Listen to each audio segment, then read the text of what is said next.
Popcorn पकड़े, तैयार हो जाएं। आज हम फिल्मी दुनिया में घुसेंगे और आपके लिए सच्चाई से भरा हुआ रिव्यू लाएंगे।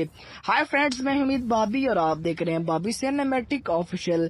आज हम जिस मूवी का रिव्यू करने जा रहे हैं उस मूवी का नाम है कल्कि, जिसको रिसेंटली सिनेमा में रिलीज किया गया है। कल्कि एक फ्यूचरिस्टिक साइंस फिक्शन फिल्म है जो एक डे फ्यूचर में सेट है। ये कहानी भारत के भविष्य में होती है जहाँ सोसाइटी टोटल कॉज और अनारकी में है।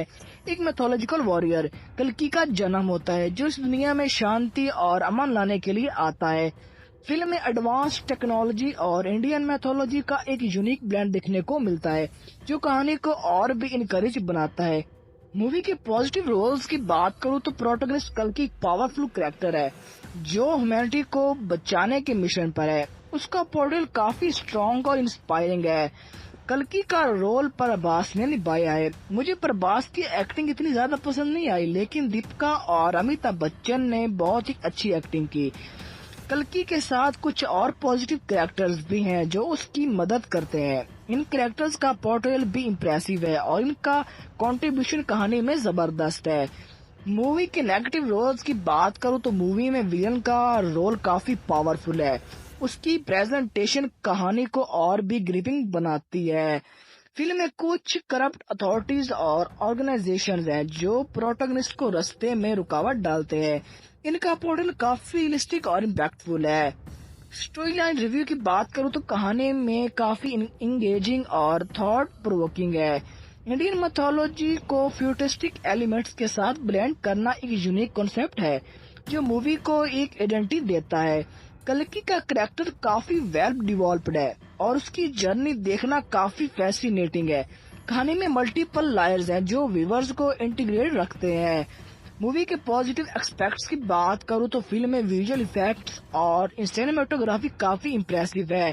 फ्यूचर की दुनिया को काफी अच्छे तरीके से रियलिस्टिक पोर्ट्रे किया गया है। डायरेक्शन और स्क्रीन प्ले की बात करूं तो डायरेक्टर ने कहानी को काफी इंगेजिंग तरीके से प्रेजेंट किया है। स्क्रीन प्ले टाइट और ग्रिपिंग है। फिल्म का फर्स्ट हाफ थोड़ा बोरिंग हो सकता है, लेकिन सेकंड हाफ बहुत अच्छा है। मूवी के साउंड ट्रैक की बात करूं तो फिल्म का बैकग्राउंड स्कोर और म्यूजिक काफी इम्पैक्टफुल है। ये सीन्स के इमोशनल इम्पैक्ट को इनहेंस करता है। मूवी के प्रोडक्शन वैल्यू की बात करूं तो हाई प्रोडक्शन वैल्यू के साथ फिल्म के सेट्स, कॉस्ट्यूम्स और ओवरऑल डिजाइन काफी इलेबोरेट और डिटेल्ड है। मूवी के नेगेटिव एस्पेक्ट्स की बात करूं, कहानी थोड़ी कॉम्प्लेक्स लग सकती है कुछ व्यूअर्स के लिए। कुछ सीन्स में पेसिंग स्लो है जो मूवी को फ्लो डिस्टर्ब कर सकती है।